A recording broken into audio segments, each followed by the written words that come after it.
If I could have everybody in the world do one thing today, it'd probably be exercise or no phone dinner. You're like kind of this philosopher of the Gen Z generation. Let's go. I'll take it. Hybrid athlete fitness influencer that is preventing people from trusting themselves. If I show up for myself for the next 100 days to something that I don't want to do, but I know I should and is very powerful, you cannot deny that you would be 100 days in the direction of liking yourself more. How many morning runs have you done in a row? 2,737. I help very successful people become very fulfilled. I'm only willing to make money if it's done right because I like to be real and people don't jive with real. What is real and authentic though? You scroll on Instagram, Instagram's gonna tell you the running from the tiger human thousands of years ago. I don't think they were tweaking about why am I here? They're just running. But then the person on the couch with the AC on, with their phone, with every snack they could possibly want at their disposal, they feel like they're dying. But man, we love comfort. Yeah. We are designed to work and we are designed to seek comfort. I wonder if this was part of the plan. Whoever created the earth, it's their first try. We were just talking about making money online because you were saying you've looked past so far beyond into the future, kind of extrapolating your existence Yeah. and your purpose. Yeah. And you're saying that you want to crush it in money and finances and all that, but you don't want to be a piece of shit, essentially. Yeah. I mean, it's hard to do because I think the easiest way to make money or to profit off of people is to make them think you have something they don't. And my whole marketing strategy, huge air quotes there, is actually equipping people with the ability to think critically and then present that, oh, I've been doing this for so long and this is literally my life's obsession. So I never say, oh, I've got something. Don't worry. It's kind of, behind the curtain and you have to cross the paywall to make sure that you get it. I mean, I try to remain as real as possible while still looking out for myself and that I want to crush it, like you said. But it's tough. That's swimming upstream. I've been talking about this endlessly recently, especially to just, friends and family who hear me yap all the time. But it's much harder to be a good person than it is to be a shitty one, by far. Yeah, I mean, you have like 500,000 followers on Instagram. And with that size of audience, you technically could be making millions of dollars a year. Oh, yeah, for sure. So why aren't you? I'm only willing to make money if it's done right. And I guess, I'm not the arbiter of truth, so I can't say what's right for everybody. But I know it's right for me through years of sitting in silence and going, damn, what's right for me? So you ask the question enough and you find the answer. But yeah, I don't like to win based on leverage, essentially. So I think, again, that dynamic of, oh, I have an awesome physique and you suck, buy my thing because I know the secrets. Well, anybody in that position knows the secrets for themselves. But everything else is kind of confirmation bias because everyone's only experienced life as themselves. So I don't want to win by that kind of manipulation or leverage, which I'm not the only one that just wants to do things the right way. But, I think a lot of people, they just do well purely through that. But now with social media, you can still make yourself look like the hero if you're a good enough actor. And so I've found that I'm actually really shitty at social media because I don't like to leave stones unturned in terms of the nuances of what I'm talking about. Well, the best people in social media, they leave every stone unturned. So they get questions and controversy and people need to hear more. They're so intrigued because they're not getting the thing. And I'm going, I can't exist in that world. So I say that I'm a shitty content creator because I like to be real and people don't jive with real. People don't jive with real. Yeah. I mean, what is real and authentic though? I would say it's really hard for people to find that because they don't have a moment where they're not hearing shit from 100 other sources. So, you scroll on Instagram. Instagram's going to tell you how to be. And then there's a feeling of resistance. I would say one of the bigger examples of this that maybe a lot of people can resonate with is if the doctor's telling you to do something and it just feels off. You're going, well, this is the doctor. I'm supposed to trust them. But don't I kind of know myself? Haven't I been dealing with this thing for so long? Most people will not trust that intuition and go, let me dive a little bit further. They'll go, oh no, this is the doctor.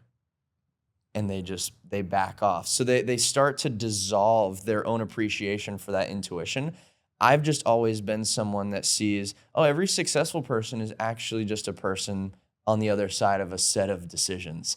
And I whatever the hell created that in my young life and still young life, I'm really, really grateful for, because it's given me kind of this X-ray vision through some of the BS of people that are at the top, and they go, oh, look at me. And they play into this idolizing sort of dynamic. And I'm really not a fan of that. And if people come up to me and they say, man, I love your stuff so much, and they have kind of this fan mentality about it, they say, I can't believe I met you. And I go, well, I see myself in the mirror every day and there's nothing special. And I immediately bring that down, because again, my goal is to equip people with real confidence in being an individual, because I feel like that's powerful. You just said that you look in the mirror and you don't see anything special. Oh, well, sometimes my hair looks okay, but most of the time I go, it's me. I'm used to me. But what you're really talking about is people are people. Yeah. We're essentially all valuable. We're all worth something. Yeah. And let me preface this for everyone listening, because I know we kind of jump right into it. Yeah. You're 24 years old? 25, yeah. 25 now. You're like kind of this philosopher of like the Gen Z generation. Let's go. I'll take it. I like that. And you've simplified things down so much. Like your way of being is so simple. But what I've noticed is that you can speak thoughts and ideas in a way that is like, oh yeah, that's exactly what I was thinking. That's how I feel.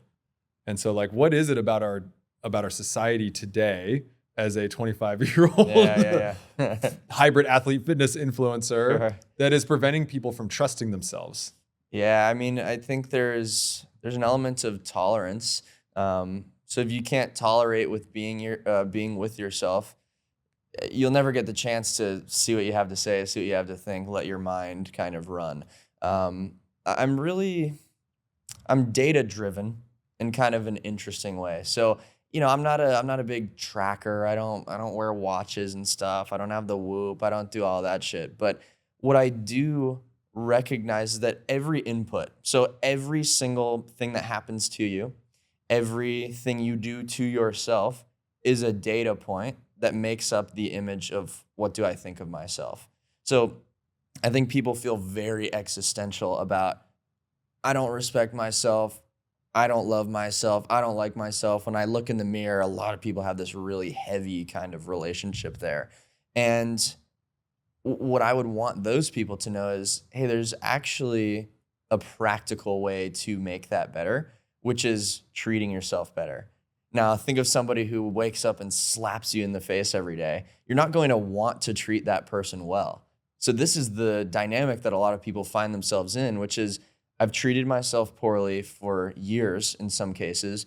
Now I have to override my emotion of I don't like myself, treat myself well, to then remedy the self-distaste.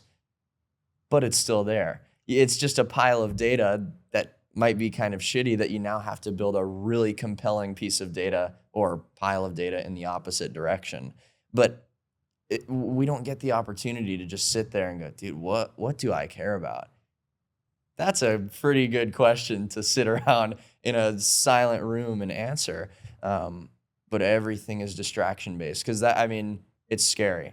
Feels scary to sit alone and go, whoa, is my work, is my daily life reflective of what I really want? How much time do I have left? What am I even here for? What's my purpose? That stuff is pretty damn overwhelming, honestly. What are other inputs that people take in that leave them avoiding sitting with themselves? Yeah, well, part of this self-image, which this one you can't control as much, but what happens to you, that definitely plays a role. I feel so grateful that I've had people in my life that have kind of cheered me on all the way through. And it wasn't, oh, they understand everything about me, but it's, hey, you can do what you want.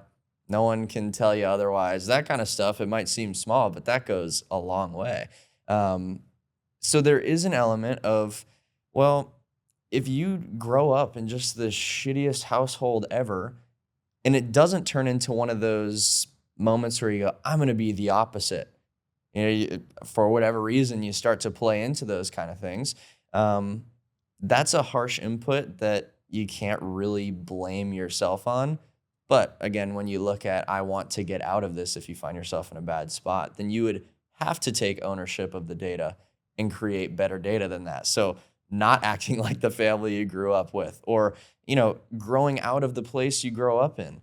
So many different things can happen that are outside of your control. So that's one of them. Then it comes to the things within our control. If you're in this culture of, well, there actually is zero time to sit and think, which is wake up, phone, work, back home, phone, maybe club, bar, drink, get away from yourself. Everyone's getting really good at running, but the truth is better, and it's always better at running. So I just think any inputs of consistent distraction, it's digging this hole. And then you look up and you go, oh God, this is kind of a long way up. And so most people just keep on digging and keep on digging. Man, the simplest things of not giving yourself 20 minutes to fully sit there and do nothing. That's kind of the no phone dinner. That's my big push. If I could have everybody in the world do one thing today, it'd probably be exercise or no phone dinner. I think the world would change immediately if everybody just sat there and ate their meal, no distractions, and then every night, of course. Why is that so important to you? It's space. So if you don't have space, you don't have the opportunity to go, all right, what are my priorities? What do I really want my life to look like? Because I think a lot of people they're reaching for goals, but they don't even know what they want yet. They're just being told what to want. So it takes a lot of honesty to sit down and go, dude, I think I like helping people, or I think I like speaking, or I think I like writing or painting, when there's no gaps in the day of maybe a 9 to 5 or hectic relationships, or no baseline coming from exercising and eating healthy. It's just clouded. There's no space to go, whew, whoa. You know what I mean? Even sitting here, just 3 seconds. That feels heavy. That open space. And I felt better. I felt better in those. Right? Yeah. Think of 30 minutes of that. At first, it's a hard thing to do, but it creates the space to have those conversations within yourself, demystify the quiet. And there's a lot of answers in there. And for me, the running in the early mornings and just these moments to kind of put my mind under the microscope, that's what that's really about. People conflate that with just the workout stuff. It all gets kind of binned into the same thing. But yeah, that would be the bigger purpose in those kind of things for me. What about when people show up differently? Like when you see people act one way in front of you or their boyfriends or girlfriends, Yeah. but then they're at their parents' house or there's another group of friends and they're showing up differently. Yeah, well, I think there's a practical skill to being a flexible individual. But if your environment changes you fundamentally, then it becomes a little bit weird. And I think it's so hard to be honest, because I don't think a lot of folks get the opportunity to build the confidence that can then make you honest. Because if you're gonna speak up about anything, you gotta feel whole in that. I've been trying to think of a good example to kind of explain this, what confidence would really feel like. I do jujitsu, and I hate it. But the instructor, I was talking to him one time, and he's been training for 20-something years. And I said, it must be a pretty profound gift, or luxury rather, to sit there and go, oh, I've spent 20-something years training this thing that gives me so much confidence. Leverage, if you're looking at it in that kind of way, but I would say confidence. And nobody can take that away from him because there's a physical capability. There's also a breadth of knowledge baked into his mind that is non-fungible. And so him in the moment of somebody out on the street going, hey, give me your wallet. Imagine how he feels in that moment going, please bring it on. You know what I mean? That's a powerful kind of confidence. So if everybody had that, oh, you know, someone's got something to say about your desires that come from your real priorities, bring it on. Ask me why, and I have an answer to all of it because I've thought about it. But when somebody hasn't given themselves that time to really process, okay, what's important to me? And then maybe they start on some sort of pursuit and somebody goes, hey, why are you doing this? That's threatening. I mean, how dare you ask me why? Because internally they don't actually know the answer. I think you're hitting on really the crux of like our issue in society right now. The divisiveness, the anger, the frustration, the people don't know what they believe in. Yeah. They don't know what they believe in, or they don't know what opinion they should have about something. They followed society's path. They went into their career. They've got their phones, right? I'm a millennial, so I'm of the generation where we grew up with the internet. Yep. And our parents were saying, don't believe everything you read on the internet. Go outside, get off the computer, all that, right? And we were there when smartphones came around. You can't cite Wikipedia. Like this was like my generation. Yeah. And then you look at the boomers now, and they out at restaurants, anywhere, they are on their phones. They're stuck in their phones. Oh, yeah. And isn't that funny? and they're stuck in the brain rot, the misinformation, a lot of them have been almost brainwashed from this content. It's weird because you see, I think one of the traits is anything said with energy, they're all in. And you can see that flip happen really quick where I don't know if it's fully a Gen Z kind of thing, but it's almost, I absolutely won't believe anything until I've just really, really felt compelled to believe it. And I'm a 2000 baby. So someone said a name for that on Instagram the other day. I can't remember what it was, but it was, Zillennial. Zillennial, yeah. Because you're born on the year. Yeah.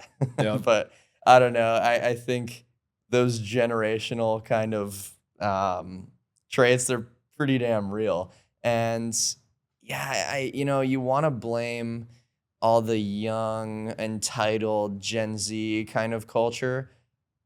But man, there are some pretty intriguing traits about younger people that I think are really strong if they were placed in a much healthier lifestyle.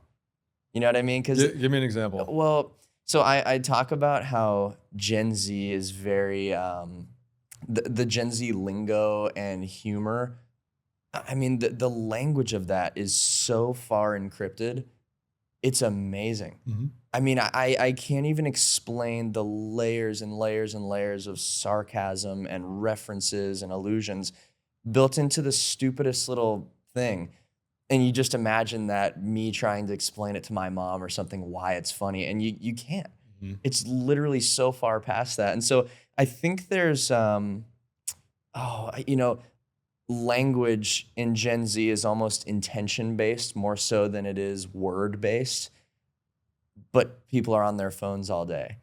So if we had this ability to communicate through intentions like we do, but it wasn't in kind of the worst categories of life possible, it would be the most amazing trait ever. But, then it's about, I don't even know, just these streamer type of people and just whatever else. I can't even come up with it because I'm not really in that culture that much, but the brain rot stuff. Yeah, it's the brain rot, which is interesting because millennials are very literal. Right. Like we had slang and all that, but we were very literal. Yeah.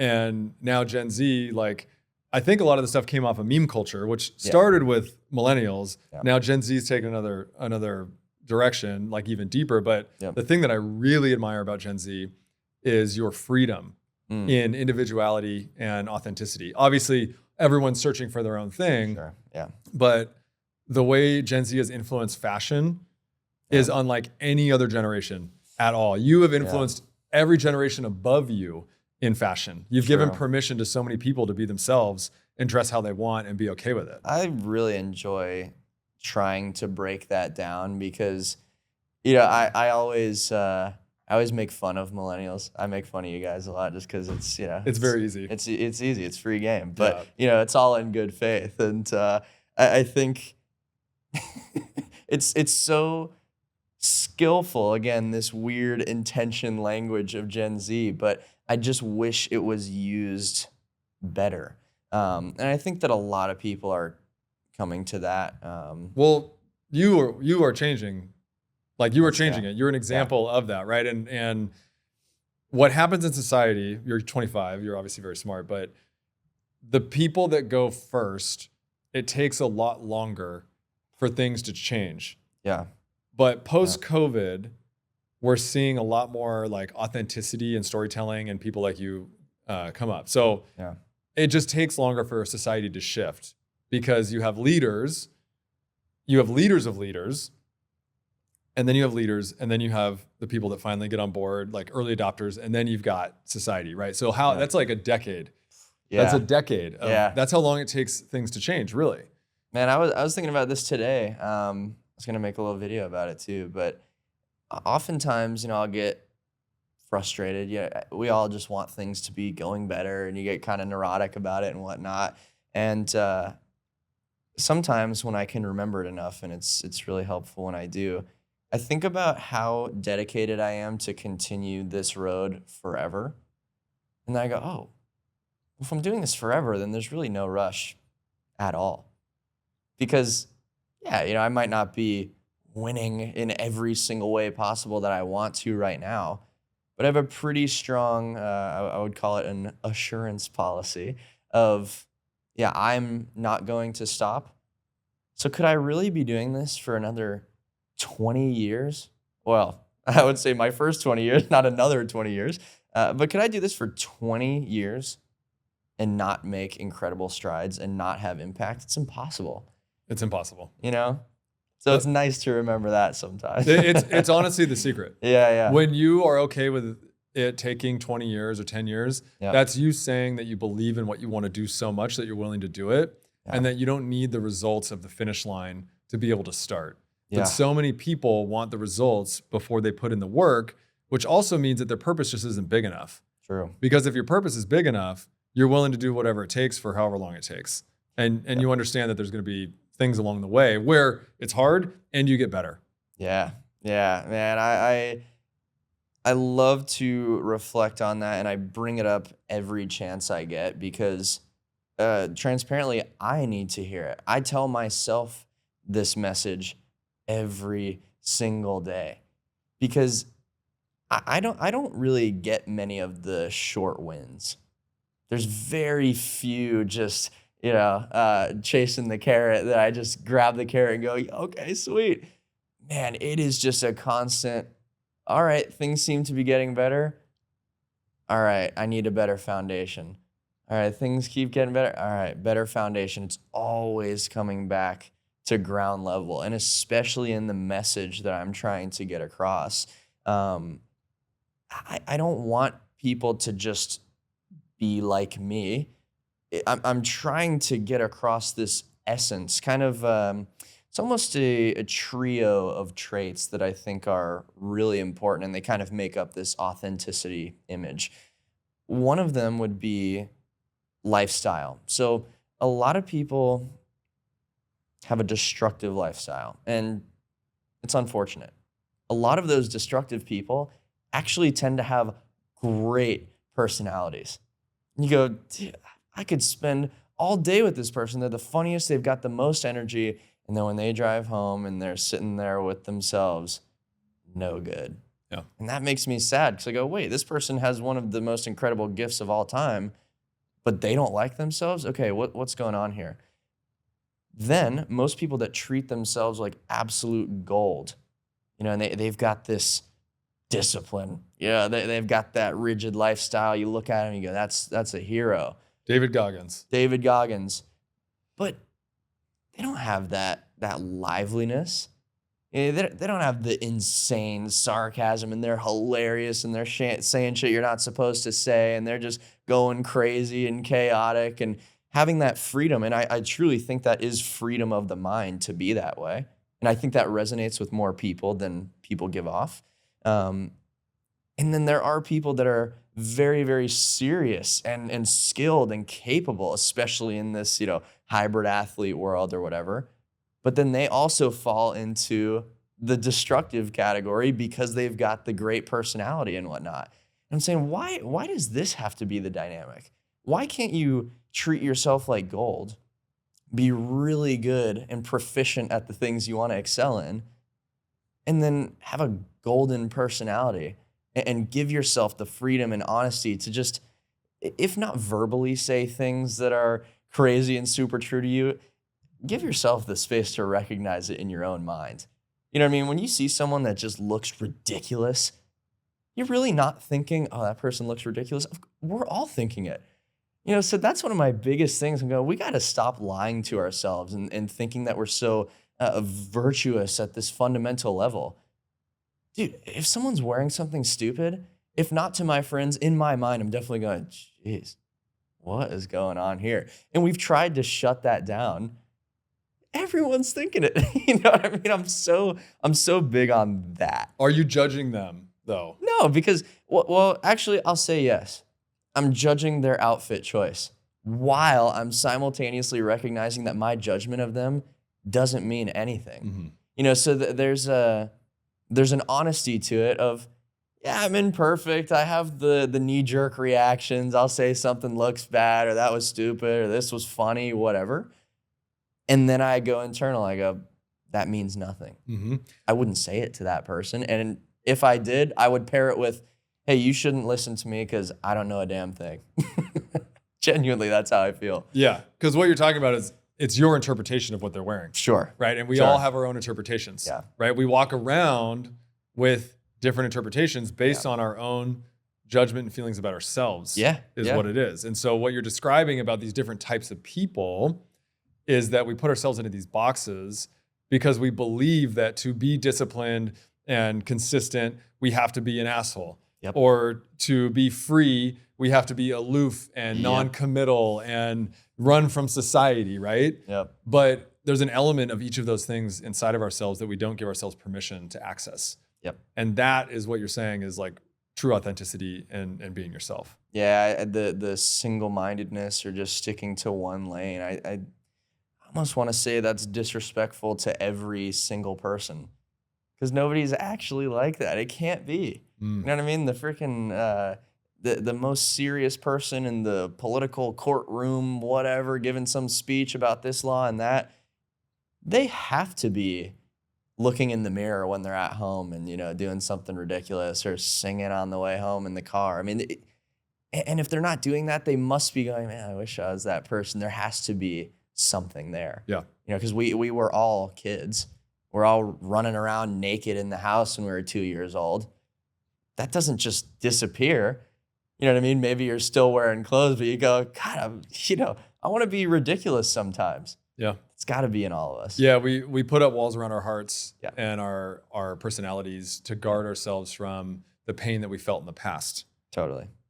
We had experiences as kids or teenagers or even adults that turned us into who we are today. We've allowed society and the things that have happened to us to turn us into what we think we're supposed to be.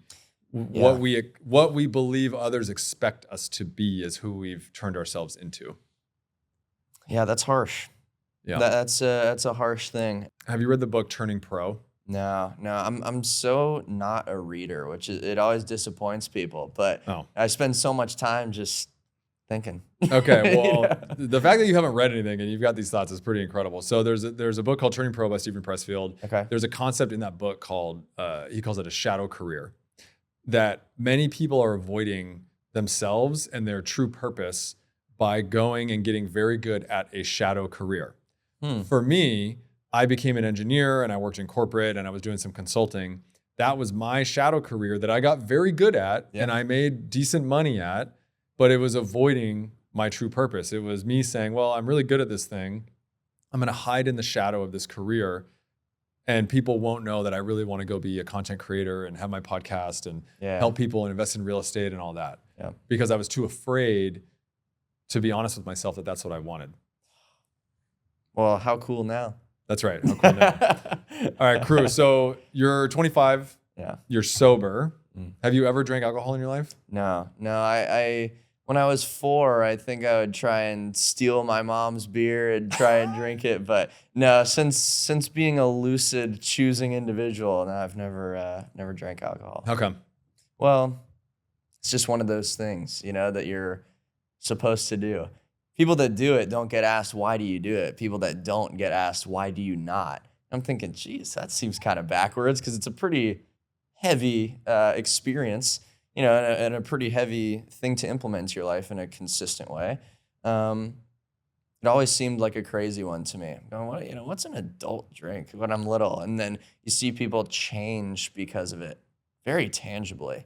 My whole family drinks and all that good stuff, so it's not really a religious upbringing or anything like that. But you start to witness things and pick up on them. And I think around middle school, it just became very evident what that turns into for a lot of people. And since I was pretty young, I've seen my life as an experiment.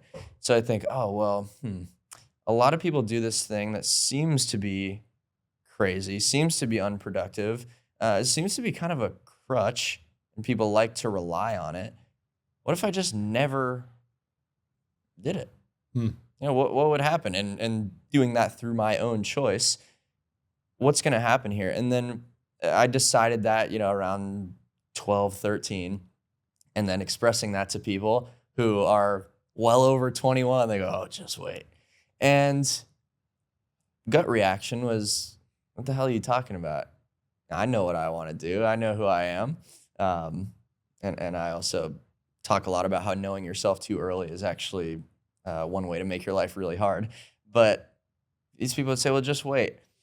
And I kind of internalized that statement in a lot of ways. And I think, well, will there be this moment, when I'm 20 or 21 where something's going to happen and I'm just going to magically want to do this now? Because again, being a 12 or 13-year-old, whatever it was, I'm thinking, I think I know. I think I know what I want to do and what I want to not do. Let's see how this plays out. So there was kind of an anxiety around that. And then eventually I made a breakthrough in my own mind and said, oh, well, I'm here today. Tomorrow, I will also be here in the same exact mental state. There is no greater time that you can cover in one day than one day. I'm not skipping to 21. So I will be here present with myself, with my personal desires every single day in between now and then. And I don't think anything's going to change about it. And so, yeah, I just kind of stuck with it. And here we are. And I built such a confidence around it, waiting for the day that, somebody offers you candy out of a bag or whatever. And they say, don't accept anything from anyone. I'm going, Roger that, And no one's ever asked me to do anything. I go, damn it, what? I was so ready for someone to offer me drugs or something and go, hell no.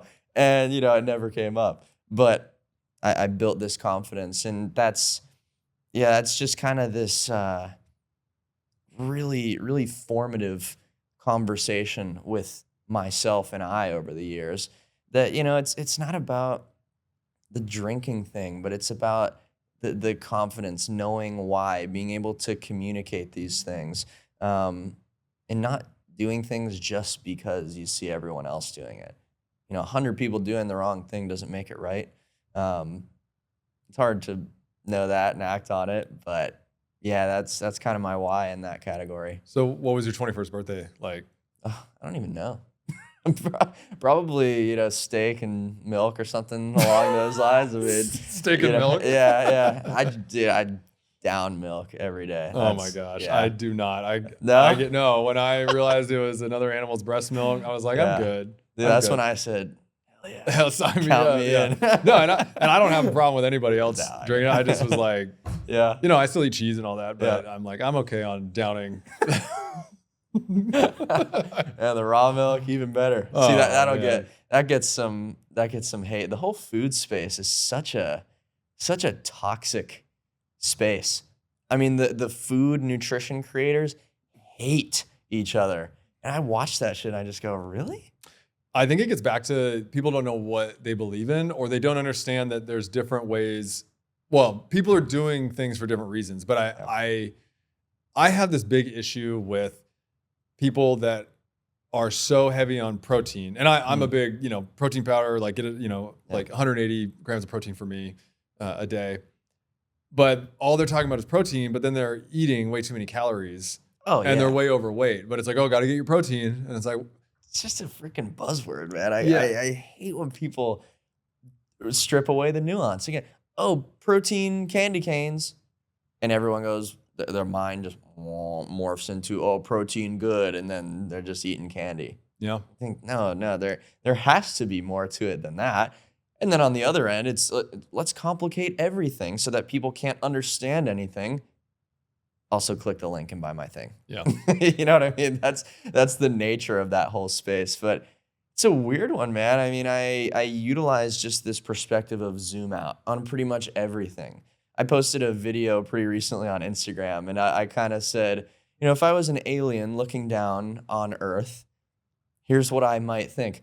Oh, these people, they go into this building every day and it makes them really mad. And then they come home and then they go to it again the next day and the next day and the next day. And they have these little drinks that they have every few days, and it makes them real crazy and funny, or puts them in jail in some cases, one way or the other. They choose their leader and they really hate each other over that. They kill each other over that. Who's their floating spirit in the sky? All right, they'll kill each other over that one too.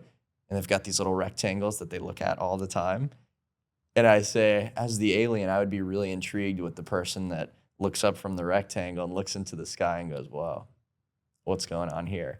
And as the alien, I would feel seen. That was kind of my end of the image there. And it's really to say, as an alien, as the person seeing the whole view of everything, zooming out, I feel very appreciated by the people that zoom out and take that perspective, because we're so baked in.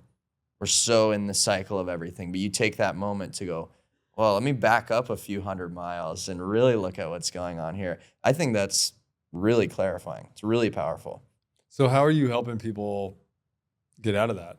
Practically speaking, I help very successful people become very fulfilled. So I'm so intrigued by people that have made it to, quote unquote, the top in what society imagines is the top, because they've got the stuff. They got the money, they got the cars, the job, they went through the whole process, and it coming from their mouth saying it didn't work, that is so powerful. So if I can help those people really become fulfilled, really find peace within themselves, really respect themselves, love themselves, all that great stuff, that's a powerful thing to kind of send into the world.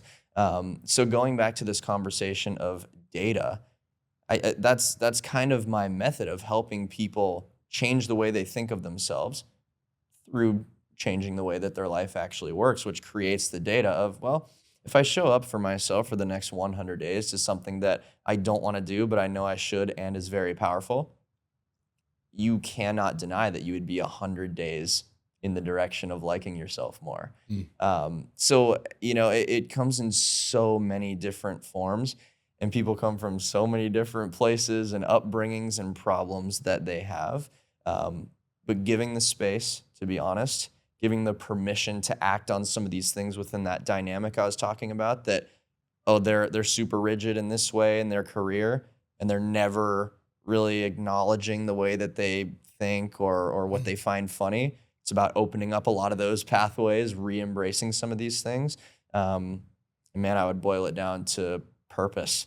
I hate to just overuse that term, but a lot of people ask, man, how do you fill in the blank, right? Run every morning, or wake up at 5 every day, or ice bath every morning, never eat junk food, etc. How? I say, well, I have a reason why. Anything that you could think to do, on a daily basis that reflects something powerful for you, you can do that if you had a strong enough reason why. So it comes back to this purpose. Why am I here?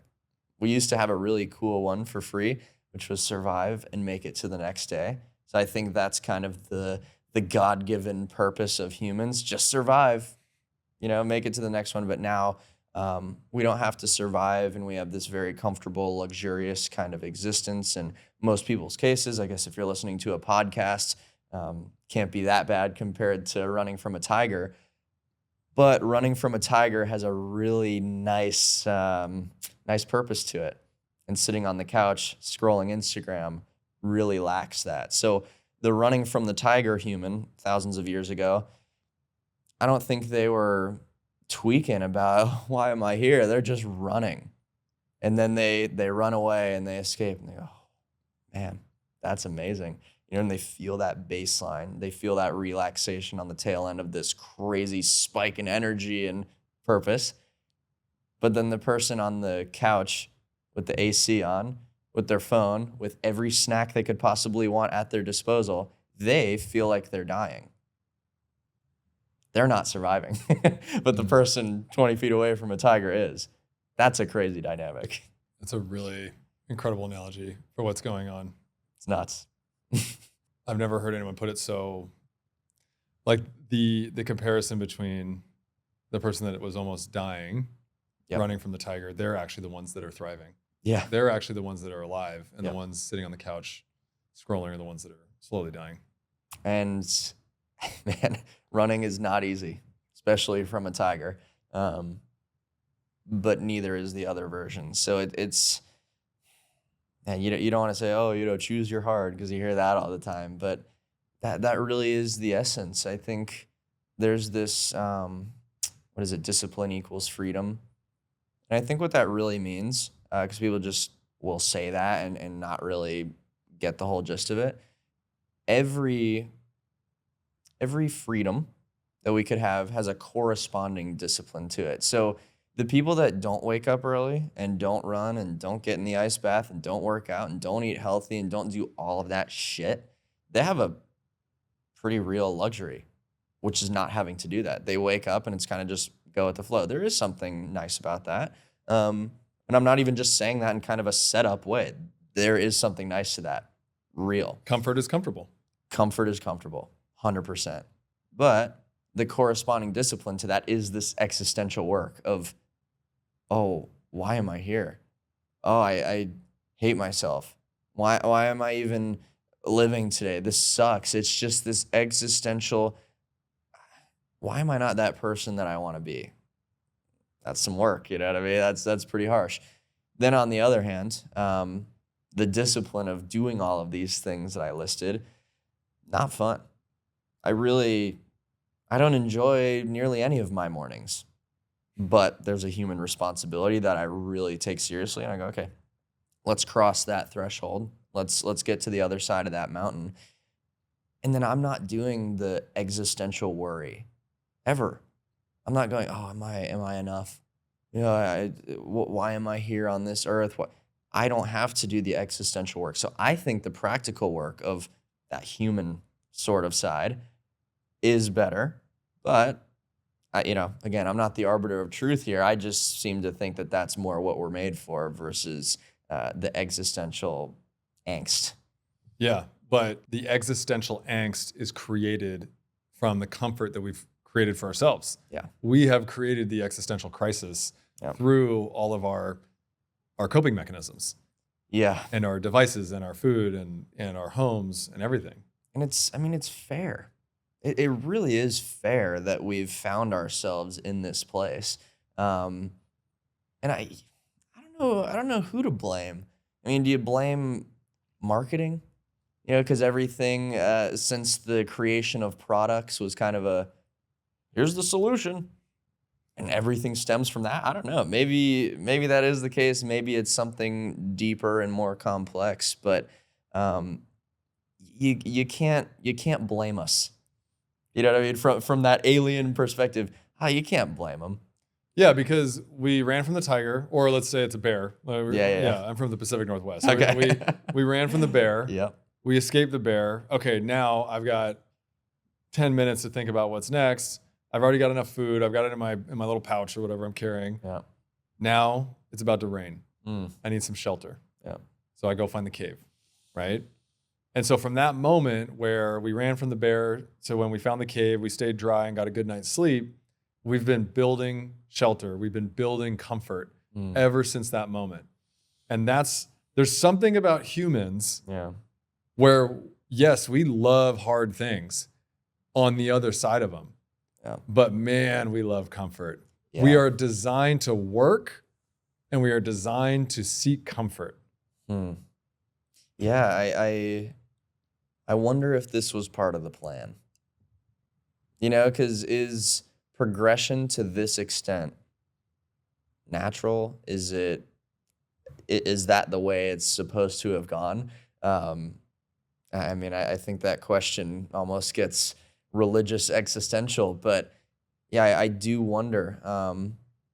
Because I love to say, oh, well, it's not supposed to be this way, but is this not the extent of continual progression? It sure seems like it's gone this way kind of on purpose. And maybe it's a statement of the human condition. Maybe it's a statement of whoever created the earth, it's their first try. So, who knows how it was supposed to go. That's funny. All right. Well, yeah, we were getting existential there. Consistency. Something else that you've been consistent in is on your morning runs. Yeah. How many morning runs have you done in a row? I probably should have known the number before I came in here. Let's ask Siri. How many days ago was June 13th, 2018? 2,737. So you've ran every morning for 2,737 days. Yes, sir. Why? Well, it's a promise to keep, and I think this is something that a lot of people lack in the me and me relationship. So if you make a promise and you keep it absolutely no matter what, you're essentially building this data that I keep talking about, and it's really compelling the less you want to do the thing. So the data becomes more compelling the less you want to do it. So I started to see that if I stick to something non-negotiably, then I'm getting to the core of what can I do? Because, it's been 7.5 years, some change. Within 7.5 years, I could have found plenty of excuses and plenty of good ones too. I guess a little caveat to the streak there, I sprained my ankle and my foot at one point, so I was crutching, kind of skipping, crutching. But you still got out. Yeah, for about a month. So, same sort of thing, just with some metal legs under my armpits instead of the one I couldn't use. But again, same thing kind of stands. It's a promise to keep.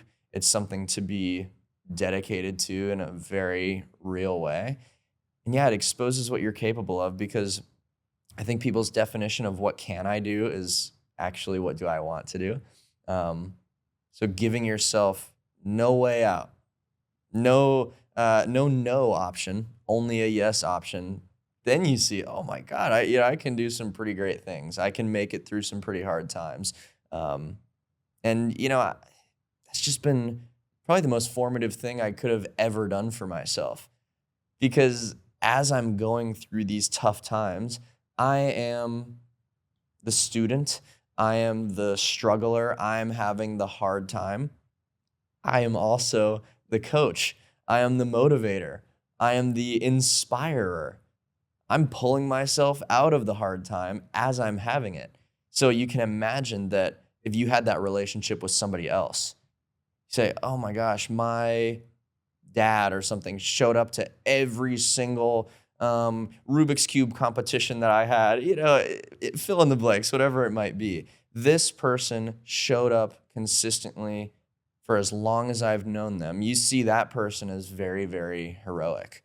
So if you could show up in that way for yourself, you would see yourself as heroic. And I always loved the idea of somebody like that, somebody so undeniable. And so I think, well, if I am there for me, pulling myself out of that hard time, pulling myself out of bed when I don't want to, then in a sense, I will look up to myself. And I just think that it's a unique relationship to have with yourself. It's a self-worth and a confidence thing. Big time. And consistency for me is the great differentiator between anybody and it's not even about success. Yeah. But consistency is the great differentiator between anybody who does something and anybody who doesn't do anything. Yeah, I heard a good little analogy. Admittedly, I think it was from Andrew Tate, so that's kind of funny. But he's saying that if you never miss a day, you never don't show up to something, sometimes miracles happen, Mm-hmm. and you're not gonna be absent on the day the miracle happened. And miracles, the verbiage around that, whatever it might be. But I think that's true. Sometimes great things happen. Sometimes in the social media space, a video blows the hell up. Maybe it's 1,300 videos deep, but if you didn't miss that 1,300th video, then well, you're there for the prize. And so, yeah, consistency is pretty huge. I think it's glossed over because people just say it all the time, but that's the real essence of it. Yeah, I didn't want to go to the gym this morning. Yeah, I didn't want to go to the gym this morning. yeah, And I still did. I didn't do my full workout, yeah. but I still went and I still pushed weight and I still did it. And I'm really proud of myself that I did. Beautiful. And that's after 18 months. That's after 18 months of going, 5 days a week. Yeah, Yeah. 100. I mean, yeah, it's you face it every time. Mm-hmm. You never avoid that kind of feeling. I mean, my running in the morning is dog shit. I'm not setting records at all. I'm literally just showing up and getting it done because that's not my focus right now athletically at all. It's just here I am showing up to the thing, shitty or amazing. It's for that reason. Yeah, doing anything for even if you haven't done the same thing every day for a week, 2 weeks, a month, go do something for a month straight, and you will learn a lot about yourself. It's so cool. And I guarantee most people listening are already doing things for a month or longer.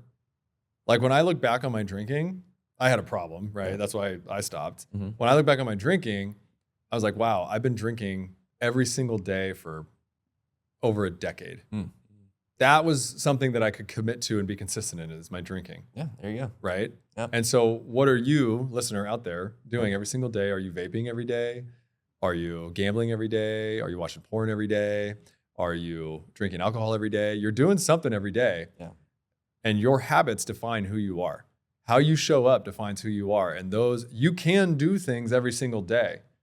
You just choose to do different things that keep you comfortable or safe or protected or perceived safety and comfort. It's powerful too because really it's symbolism in a lot of ways. This running thing. I mean, a mile I guess is less daunting to me, so there's a physical capability that comes along with that. But the symbolism is this showing up. Okay, I'm my own hero. That whole image. So then you take that and you realize, oh, this is actually available in almost anything. I don't know. You could brush your teeth with just a different intent. Say, man, my oral health is it's the foundation to my gut health, or vice versa, and this means so much to me, and I'm going to be a dentist. I mean, I'm just coming up with a random example here, but the It's a great simplest example. thing, it could mean a lot to you if you assign that meaning. Just like your life could mean so much to you if you assign it a purpose. So that's what we have to do now is to say, okay, let me buy this expensive ass tub that makes water really cold so I can simulate what it was like to struggle. But yeah, it's silly, but also the people doing that are probably the smartest because again, they're getting back to these roots we were talking about. Something I find interesting about you is so all this philosophical, self-improvement stuff and consistency and showing up authentically and fitness content creators that are fighting and arguing and Yeah.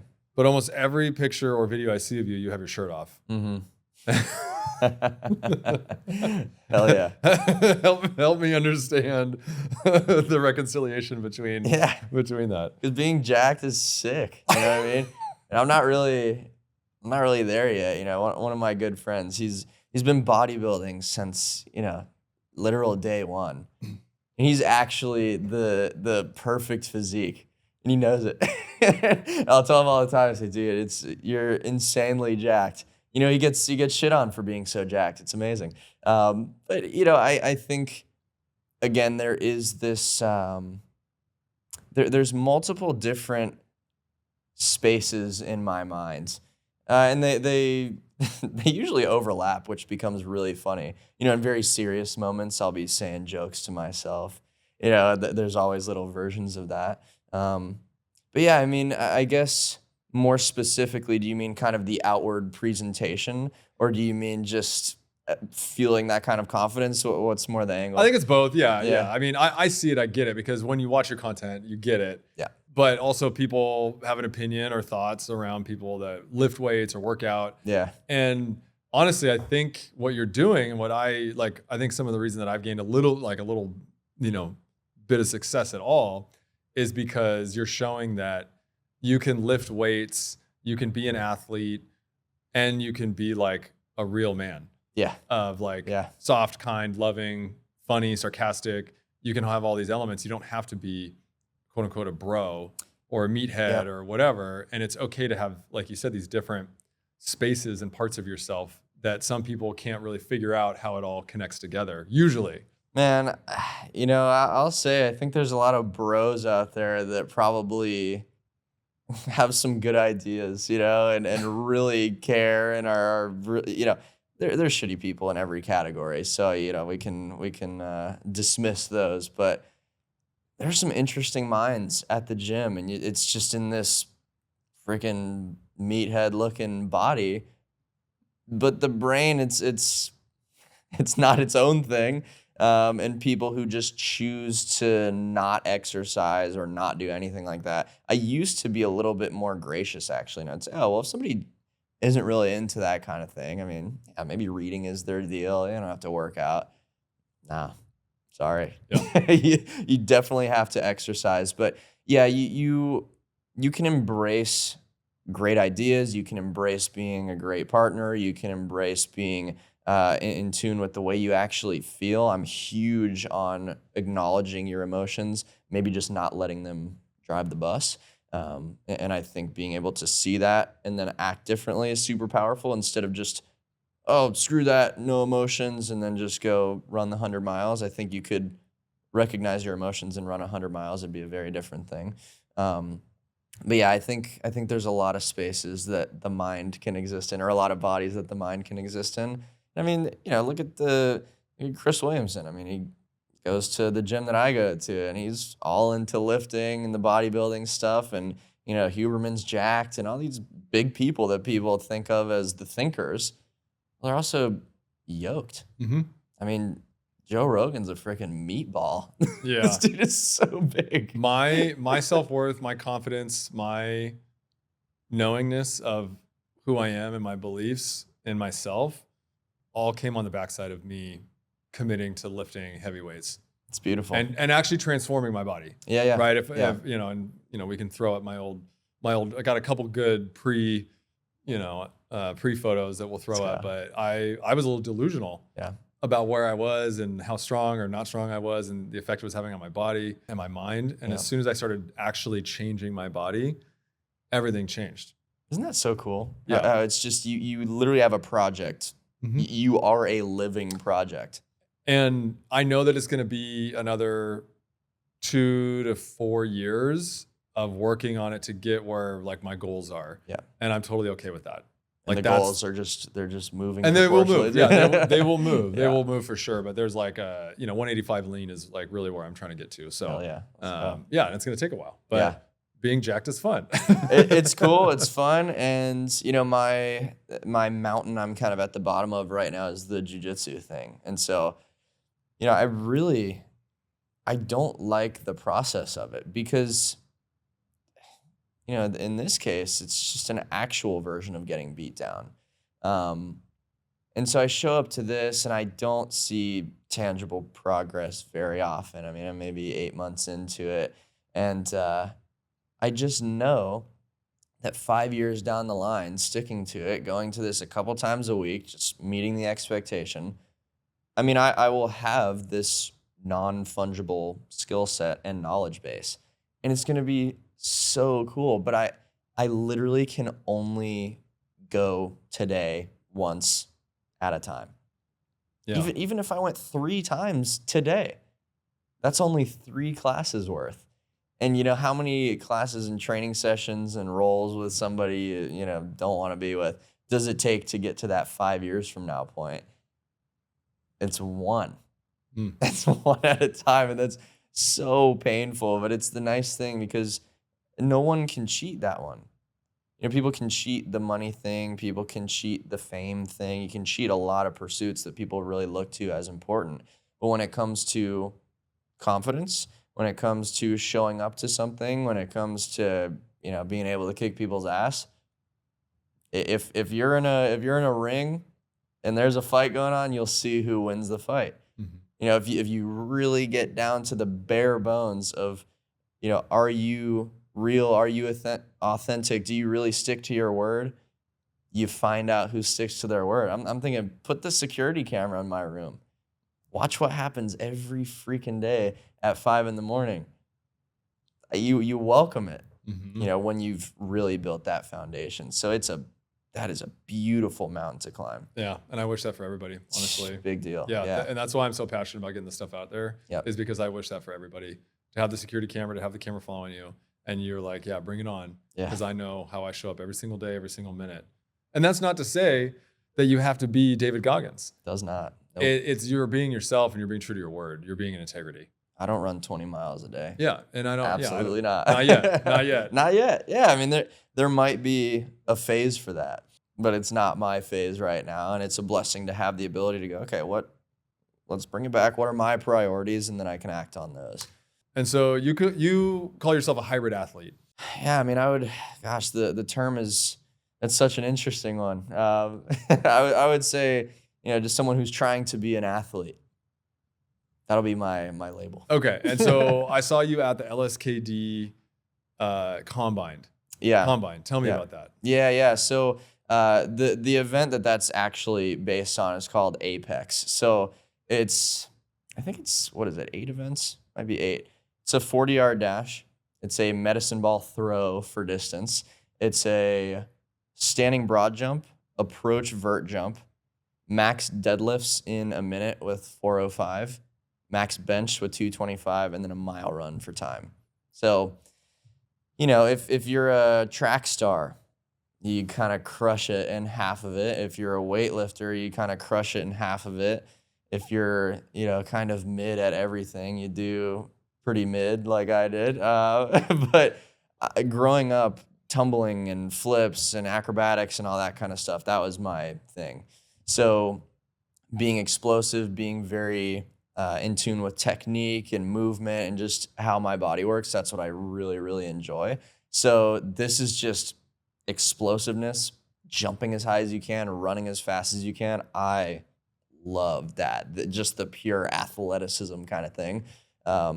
I guess a lot of the popular focus right now is endurance. So high rocks, the marathons and everything, it's just very engine. But then there's performance at the peak of a 0.02 second difference in the 100-meter sprint. Man, there is nothing cooler than that, So why is it important to you to do these events or try to be great across the whole spectrum? Yeah, I'm actually not huge on competing for winning's sake, because I recognize that everyone has a different set of reality.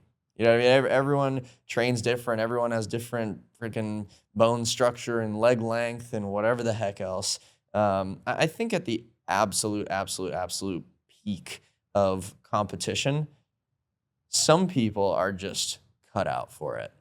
And mind you, I've been the person forever that goes, yeah, genetics, whatever, just try so hard and care so hard about it. But there's something to that. I would say in an athletic sense, well, actually, let me back up. The competition aspect, I find powerful just for the sake of comparison, because I like to know what's out there and I like to know where I stand.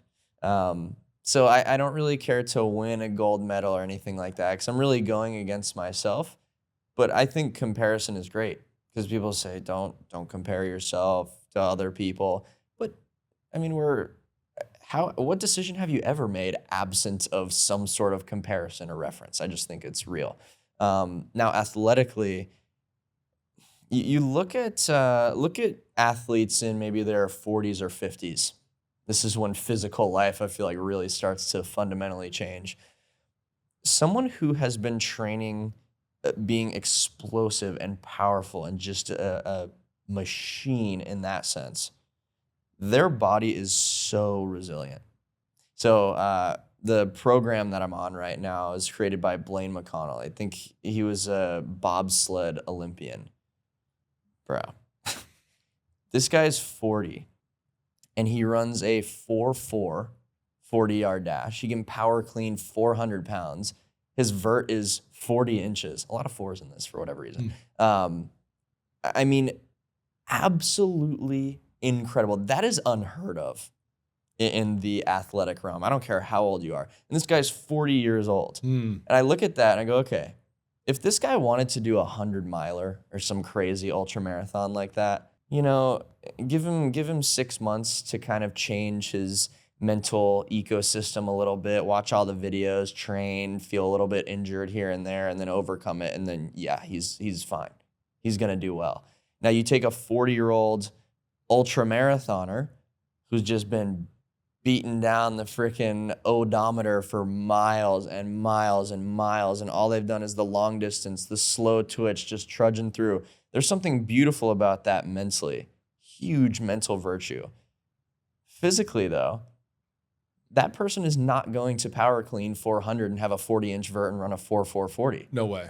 Unheard of. Yeah, and no so way. I look at that and I say, ooh, well, the virtue of the endurance and all of that kind of stuff, really compelling because that's supposed to be me, right? I'm the consistency guy. I'm the discipline guy. Maybe I should do high rocks or whatever. But then I see, damn, if you train your body to be explosive and resilient in fast change of direction, acceleration, deceleration, crazy loads with weight, then you're going to be pretty set up for your 30s, 40s, 50s, and so on. And I just think it's awesome. Yeah. Everyone does a 100-mile race, but who the hell is power cleaning 4:05 at 40 years old? That's Yeah. crazy. Yeah. Ryan Hall, who is the U.S.'s fastest marathoner and half marathoner, I think it was about 7 years ago. He was about 120 pounds. Whoa. And then now he's like 205 lean. 205? He went for it. And so he was a big inspiration for me. Yeah. Because he said, yeah, for, however many years he was running, he was basically, taking withdrawals out of his body. He was like taking withdrawals. And he's like, now I'm going to go make deposits. That's cool. Yeah. And he's still running and he's still fast. He's not, he's not doing marathons. He's doing more trail runs, stuff like that. But I look at what he did and I'm like, yeah, that seems like a healthier way to live life. And I agree with you. There's a mental component to the marathoners that is like unmatched. Oh, but man, it's so compelling. But yeah, you can't go squat, you can't go power clean. They're not doing anything. Like their bodies are, you can snap them. So. Yeah, I mean, you have to. But for the weightlifters, you should be able to run 10 miles. I think that's very true as well. I just think that the 10 miles can be a little bit more grit. Which, listen to enough David Goggins videos and you can kind of just create that. Yeah. Man, 4:05 is not getting up in a power clean for me right now. Yeah, no, it doesn't happen. That's literal physical effort that has to be done. Yeah. Yeah. That's the pinnacle of that sort of stuff. So I really appreciate that side of athletics. I think it's so sick. And so let me ask you about your content. Mm-hmm. Your approach to content seems to be really different than what I'm seeing other people create, especially fitness-wise and your podcast. I don't even think you edit your podcast. Nah, just 30, 40 minutes. Let's roll. Yeah. Obviously, I can kind of speak at length, so I just put it to work once a week. But there was an episode, I think your buddies came into your room. And That's right. Yeah. You're like, hey guys, shut up. I'm filming my podcast. And you left it in. Oh yeah. I love that stuff. I just think the real moments it's fun. Yeah. People want to be in on that. And then you also create like really cinematic style videos too. Like, so there's this like, I'm in my bedroom, spouting philosophy, and self-improvement. And then I'm like doing these real cinematic cold plunge talks, vlogs. Yep. And then there's a few of your reels that really popped off. I think there's like 3 or 4 that have done over a few million hits. And what is your approach to creating content? Oh man, That's really tough because again, we get into this swimming upstream sort of thing. So I consider myself a pretty piss poor short form content creator because I just don't think that way. And that's my foundation. That's my biggest following. But I can't say I love it because again, I try and say things and not leave a stone unturned. And there's always plenty of stones unturned. There's always a lack of nuance, always a lack of understanding. So, what I imagined when I was building a following, I thought, oh, if you have 100,000 people following you, that means they understand you. And it's just simply not the case, not even close. Out of 450,000 followers, I'd say maybe 450 people really get it. And I don't know the perfect number of science behind that, but it's such a small margin. So on short form, I'd say a lot of it's just attention and a huge lack of understanding because you see it all the time. You put out a video and then people are just looking for the holes immediately.